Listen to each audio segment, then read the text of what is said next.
Pedro Calderón de la Barca nació en Madrid el 17 de enero de 1600 de una familia hidalga. Se educó en el Colegio Imperial de los Jesuitas en Madrid. En él se familiarizó a los poetas a los latinos. En 1614 se matriculó en la Universidad de Alcalá y el año siguiente en Salamanca, donde estudió cánones y derecho hasta 1620. Él fue soldado en su juventud y fue sacerdote en su vejez. Eso era bastante habitual en la España de su tiempo, en esta orden de servirle al país y a Dios durante toda la vida. En sus años jóvenes, su nombre aparece envuelto en varios incidentes violentos, como una asesión de homicidio y la violación de la clausura de un convento de monjas. De su vida militar existen pocas noticias. Consta que tomó parte de la campaña para sofocar la rebelión de Cataluña contra la corona en 1640. Hay un contraste muy grande entre lo impulsivo y lo mundano de su juventud con lo reflexivo que fue en su madurez, lo espiritual. En 1642, él pidió su retiro como militar y entró al servicio del Duque del Alba. Desde entonces, él empieza a gozar de un periodo de tranquilidad y empieza a dedicarse a la creación literaria. En 1651 recibe las órdenes sacerdotales y se traslada a Toledo como capellán de los Reyes Nuevos. Vuelve en 1663 a Madrid por orden de Felipe IV, que le nombra capellán de honor. Finalmente, Pedro Calderón muere en Madrid el 25 de mayo de 1681 a los 81 años de edad. Sobre la obra Calderón podemos decir, él escribió sobre todo comedias y autos argumentales. Sobre los autos argumentales voy a hablar más adelante. Por ahora vamos a hablar de que en 1623, a sus 23 años de edad, estrenó sus primeras comedias y pronto el rey Felipe IV le convirtió en dramaturgo oficial de la corte debido a su talento. Sin embargo, su momento de mayor esplendor empezó a sus 42 años de edad, cuando él se retira del ejército y entra al servicio del Alba, como hablamos anteriormente. Él, al tener tanto tiempo de tranquilidad, él se dedicó de lleno a la creación literaria. Él empezó a poner diversas obras para las fiestas del palacio. En el estilo de sus comedias se pueden apreciar principalmente dos tendencias. Una que sigue más de cerca al teatro realista, nacional y costumbrista de Lope, y su escuela, representada por las comedias de Apa y Espada. Y otra, diferenciada del estilo anterior, más personal. Esta tendencia a las comedias más poéticas y simbólicas, a la intensificación de los valores líricos y el contenido ideológico. En esta segunda línea, los personajes adquieren mayor esquematización y dimensiones de símbolos universales. Sus principales comedias se pueden clasificar en cinco categorías. La primera, comedias de historia y leyenda española, como el Alcalde de Zalamea. Segunda, comedias de honor y de celos, como el médico de su honra. La tercera, comedias de capa y espada, como la dama de duende. La cuarta, comedias filosóficas, como la vida de sueño. Y la quinta, comedias fantásticas y mitológicas, como lo sería la hija del aire.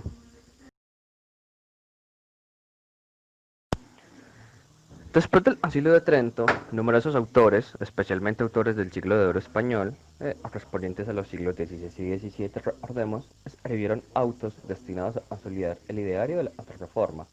Entre ellos se destaca, como no, Pedro Calderón de la Barca. La importancia de Calderón en el desarrollo de este género es de tal magnitud que su nombre va asociado a este género como algo inseparable. Los autos argumentales son representaciones dramáticas de un solo acto, de carácter alegórico y referidas a la Eucaristía, que se presentaban en la festividad del Corpus. En los autos argumentales, Calderón dramatiza conceptos abstractos de la teología católica, convirtiéndolos en personajes, pero al público le parecen reales. O sea, en la escena aparece Dios, aparece la desaparición, aparece la hermosura y otros entes abstractos. Es decir, el uso de la personificación o una especie de metonimia. Escribió de estos actos argumentales unos 80. Y los más conocidos son El Gran Teatro del Mundo, de 1636, y el auto de La Vida Sueño, de 1670. Estos autos, aparte de tener gran valor literario, amplían la función de transmitir la teología al gran público. En ellos se resumen todas las verdades esenciales del dogma y el pensamiento católico. Es decir, podría decirse, amplían una función pedagógica, una función de enseñanza. No solo era un mero placer estético.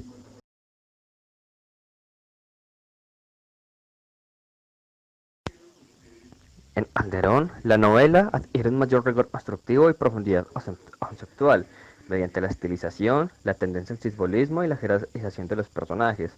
Consigue relaciones de valor universal como Pedro Arespo o Segismundo. Segismundo es un personaje recurrente en sus obras. En todas las obras, los elementos confluyen hacia un eje central, representado por un motivo único y un personaje que destaca fuertemente sobre los demás. La obra se despoja de lo secundario y, cuando aparece un plural de intriga dramática, está jerarquizada de tal modo que no rompe nada la unidad e impone el eje central mencionado. La profundidad conceptual se advierte especialmente por la preferencia de determinados temas filosóficos y religiosos. En cuanto a los personajes, se advierten ciertas diferencias entre Alderón y Lope. Recordemos que él se inspiró pues fuertemente en Lope para escribir, ¿sí? Mientras Lope pone el acento sobre el asunto y la trama, si hay un héroe que prevalezca sobre los demás personajes, en Alderón ocurre lo contrario. Siempre hay una jerarquización.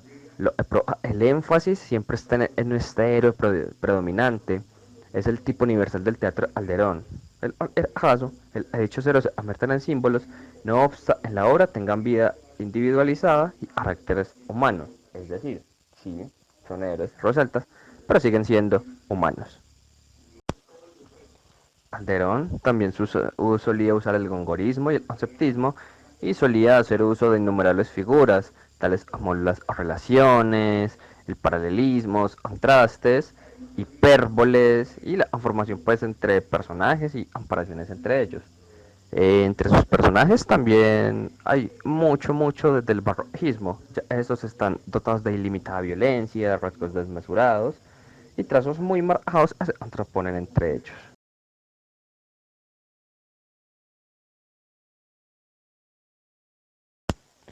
La formación jesuita de Alderón lo llevó a asimilar el pensamiento de San Agustín y Tomás de Aquino. Por ello, en su teatro se percibe un profundo pesimismo a pesar de la autonomía y validez de la acción humana. Sus obras siempre suelen centrarse en la oposición o confrontación entre la razón y las pasiones, lo intelectual y lo instintivo, o el entendimiento y la voluntad. Tanto así que él se consideró durante mucho tiempo, a día de hoy también, a un ícono cultural e identitario de signo conservador. 2 siglos después de su muerte, el catolicismo integrista reivindicaría su figura. Ya empezaron a considerarlo un defensor de la fe católica y el modo de vida preliberal en España. En 1881, durante un polémico brindis en el Retiro, en 1881, de cara a la conmemoración del Bicentenario Calderón, Menéndez Pelayo brindaría modo de ajuste de cuentas a los extranjeros por la celebración de la España Calderón y la superioridad de la raza latina sobre la barbarie germánica. Alguien muy controversial.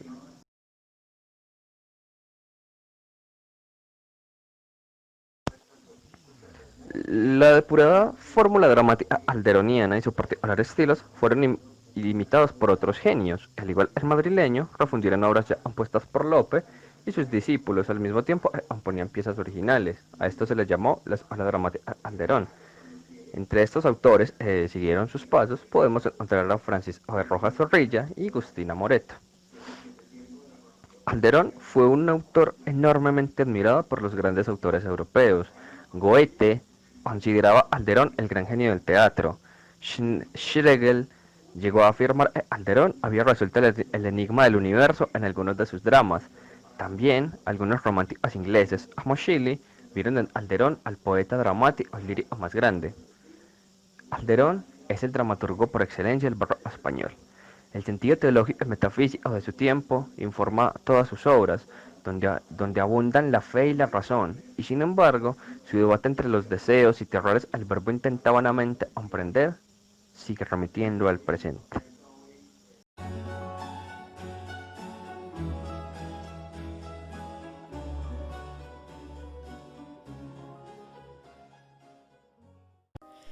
La vida es sueño, de Pedro Calderón de la Barca, es una obra del género teatral escrita en el año 1636. Tiene un tono dramático perteneciente al género teatral propio del barroco, el drama. En ella se mezcla lo trágico con lo cómico para obtener un público amplio, tanto popular como noble. A la muerte de Lope de Vega, Calderón de la Barca continúa con la evolución del teatro que éste había dejado planteado. Por ello, en La vida de sueño puede verse alguna de las características de esta nueva forma de comedia instituida por Lope de Vega. La vida de sueño es una obra barroca caracterizada por las ideas filosóficas sobre la vida, cuyo protagonista, el príncipe Segismundo, se cuestiona sobre el sentido de la vida mientras se encuentra en cautiverio. Por otra parte, se ve el uso de la escenografía para contrastar ideas antagónicas y la importancia que se da a la civilización sobre la barbarie. Está escrita en verso, con predominación de pareados, pero también existen otras composiciones, por ejemplo, los monólogos que están escritos en décimas. Por todo lo anterior, y sumándole el hecho de que Segismundo vive al principio dentro de una cárcel, de una caverna, donde permanece en la más completa obscuridad por el desconocimiento de sí mismo, y solo cuando es capaz de saber quién es, consigue el triunfo, la luz, logramos entrever la importancia de la obra para la época, puesto que Calderón de la Barca adoptó la forma del drama filosófico, el mito de la caverna, para abordar un gran caudal de temas confluyentes en este foco y en este tópico literario platónico. Si nos referimos a los personajes de esta obra, nos encontramos a Segismundo. Él es el protagonista, príncipe e hijo del rey Basilio de Polonia. Su transformación a lo largo de la obra desde satisfacer sus deseos de venganza al principio hasta la manifestación de su carácter más humano al final. Rey Basilio de Polonia, él es el padre de Segismundo, encierra a su hijo por miedo de que la profecía en que se ve derrotado y humillado por éste se cumpla.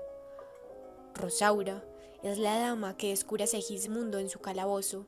Está comprometida con Astolfo, sobrino del rey, pero descubre sus infidelidades después se entera de que es hija de Clotaldo, el lacayo de Segismundo.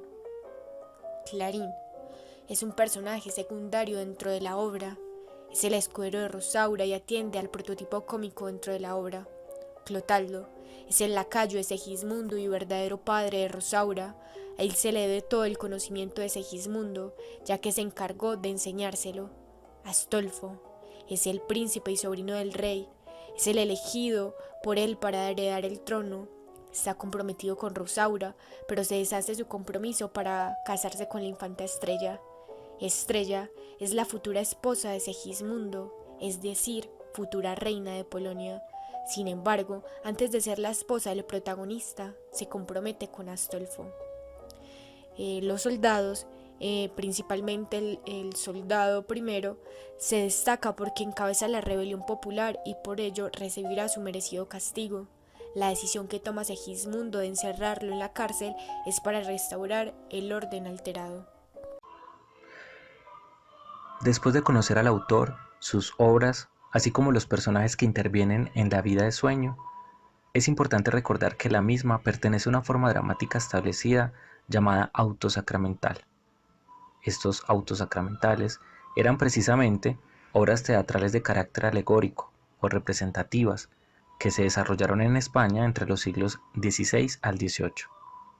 Como mencionamos en un principio, solían ser representadas durante las fiestas del Corpus Christi y a partir de su prohibición en 1765 comenzaron a declinar puesto que se consideraron formas profanas de representación artística. En este sentido, los temas que solían tratarse en los autos sacramentales, aunque eran variados, giraban en torno al considerado misterio de la Eucaristía por los cristianos.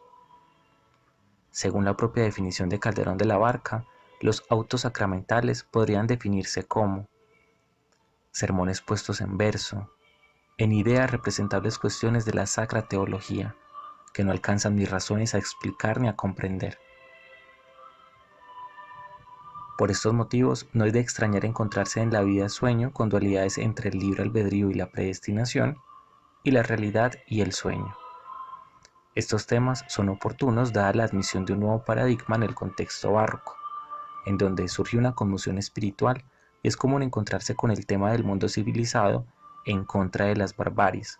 Es un tema que llega como consecuencia del llamado descubrimiento de América y el desarrollo de la colonización. Por consiguiente, el libre albedrío se presenta en medio de una lucha religiosa en la que se enfrentaron la Reforma luterana y la Contrarreforma católica.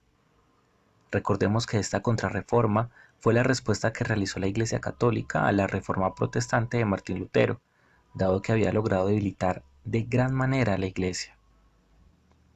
Luego, en la vida de sueño, nos encontramos con Segismundo, un personaje que expresa el conflicto entre el libre albedrío y la predestinación desde su primer monólogo, y lo hace de esta manera. ¡Ay, mísero de mí! Y ¡ay, infelice! Apurar, cielos, pretendo ya que me tratáis así. ¿Qué delito cometí contra vosotros naciendo? Aunque si nací, ya entiendo qué delito he cometido. Bastante causa ha tenido vuestra justicia y rigor, pues el delito mayor del hombre es haber nacido. Así, Segismundo entra en la primera jornada de la obra y le expresa toda su miseria y sumisión a Rosaura, quien lo descubre encadenado. Es momento de escribir las divisiones que nos encontramos en su discurso. La obra consta de 3 jornadas o 3 actos principales, en los que se distingue un inicio o planteamiento, un nudo y un desenlace. La primera jornada tiene 8 escenas y, como señalábamos, cumple con la función de contextualizar. Comienza con el encuentro entre Rosaura y Segismundo.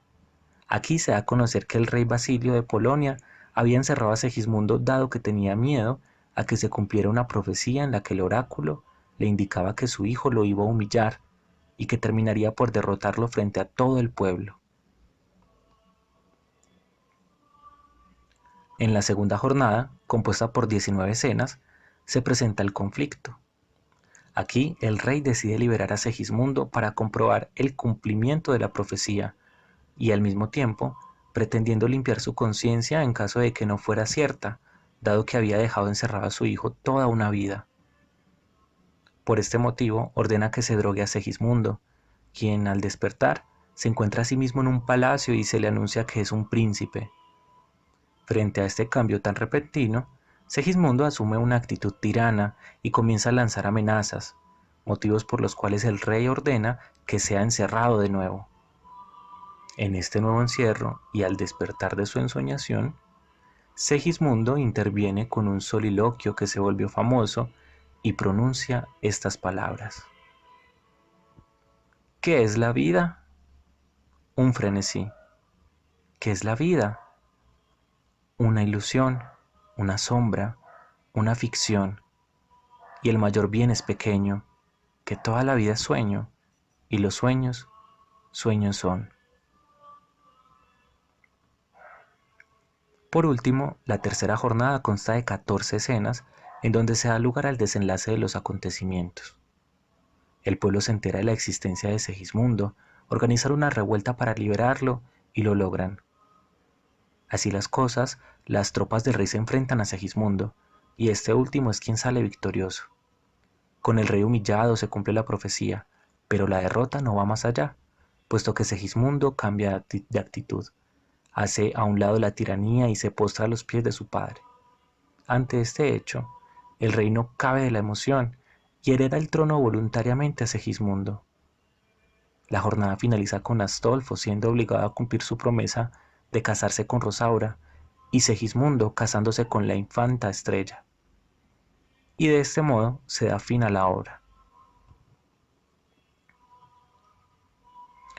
Después de esta breve recapitulación, damos lugar a la lectura de una escena seleccionada de la obra. Esta se encuentra en la jornada tercera y es la escena 3, donde inicia el desenlace. En esta escena, uno de los soldados le revela a Segismundo su identidad, confirmando que lo ocurrido en el palacio no fue un sueño, sino una realidad. También le dice que un ejército le espera para que restaure la imperial corona y el cetro que su padre le ha arrebatado para ofrecérselos a Astolfo. Segismundo no parece dar crédito a sus palabras porque ha identificado grandeza y majestad con un sueño. Concluye que el tiempo se desvanece y que solo queda el desengaño. Rechaza las majestades fingidas, las pompas y las fantásticas ilusiones, porque la experiencia le ha enseñado que la vida es sueño. Pero ante las palabras y perseverancia del soldado, Segismundo se muestra dispuesto a soñar por segunda vez, pero ha de ser con atención y consejo de que hemos de despertar de este gusto al mejor tiempo, que llevando lo sabido será el desengaño menos, que es hacer burla del daño, adelantarle el consejo. Escuchemos cómo suceden estas cosas.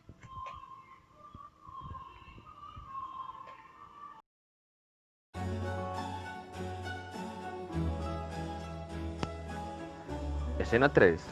Sala Segismundo. Segismundo. ¿Quién nombraría a Segismundo? Alarín, aparte. Mas es el príncipe güero. Soldado 2. ¿Quién es Segismundo? Segismundo. Yo. Soldado 2. Pues, ¿cómo? Atrevido y necio, ¿tú te hacías Segismundo? Alarín.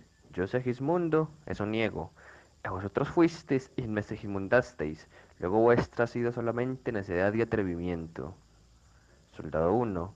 Gran príncipe Segismundo, en las señas que traemos tuyas son, un profeta alabamos Señor nuestro, tu padre, el gran rey Basilio, temeroso a los cielos, un plan unado, dice que ha de verse a tus pies puesto, vencido de ti, pretende quitarte acción y derecho, y dársela a Astolfo, duque de Moscovia. Para esto junto a su corte, y el vulgo penetrando ya y sabiendo que tiene rey natural no quiere que un extranjero venga a mandarle, y así, haciendo noble desprecio de la inclemencia de lado. Soldado 1. Te ha buscado donde preso vives, para que, válido de tus armas y saliendo de esta torre a restaurar tu imperial corona y cetro, se la quites a un tirano. Sal, pues, en ese desierto ejército numeroso de bandidos y plebeyos te aclama. La libertad te espera, oye sus acentos. ¡Viva Segismundo, viva! Segismundo. ¿Otra vez? ¿Qué es esto? Cielos, ¿queréis que sueñe grandezas que ha de deshacer el tiempo? ¿Otra vez queréis que vea entre sombras y bosquejos la majestad y la pompa desvanecida del viento? ¿Otra vez queréis que toque el desengaño o el riesgo a que el humano poder nace humilde y vive atento? Pues no ha de ser, no ha de ser. Miradme otra vez sujeto a mi fortuna. Y pues sé que toda esta vida es sueño, idos, sombras, que fingís hoy a mis sentidos muertos cuerpo y voz, siendo verdad que ni tenéis voz ni cuerpo, que no quiero majestades fingidas, pompas no quiero. Fantásticas ilusiones que al soplo menos ligero del aura han de deshacerse bien como el florido almendro, que por madrugar sus flores, sin aviso y sin consejo, al primer soplo se apagan, marchitando y desluciendo de sus rosados capillos belleza, luz y ornamento. Ya os conozco, y sé que os pasa lo mismo con cualquiera que se duerme. Para mí no hay fingimientos, que, desengañado ya, sé bien que la vida es sueño. Soldado 2. Si piensas que te engañamos, vuelve a este monte soberbio los ojos, para que veas la gente que aguarda en ellos para obedecerte. Segismundo. Ya otra vez vi esto mismo tan clara y distintamente como ahora lo estoy viendo, y fue sueño. Soldado 1. Cosas grandes siempre, gran señor, trujeron anuncios, y esto sería si lo soñaste primero. Segismundo. Dices bien, anuncio fue, y caso que fuese cierto, pues que la vida es tan corta, soñemos, alma, soñemos otra vez, pero ha de ser con atención y consejo de que hemos de despertar de este gusto al mejor tiempo, que llevándolo sabido será el desengaño menos, que es hacer burla del daño, adelantarle el consejo. Y con esta prevención de que, cuando fuese cierto, es todo el poder prestado y ha de volverse a su dueño. Atrevámonos a todo. Vasallos, yo os agradezco la lealtad. En mí lleváis quien os libre, osado y diestro, de extranjera esclavitud. Tocad al arma, que presto veréis mi inmenso valor. Contra mi padre pretendo tomar armas y sacar verdaderos a los cielos. Presto he de verle a mis plantas. Mas si antes de esto despierto, ¿no será bien no decirlo, supuesto que no he de hacerlo? Todos.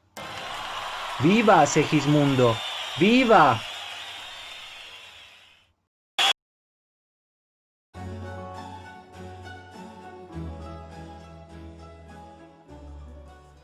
¿Qué me llamó la atención en términos de formas literarias y el género teatral?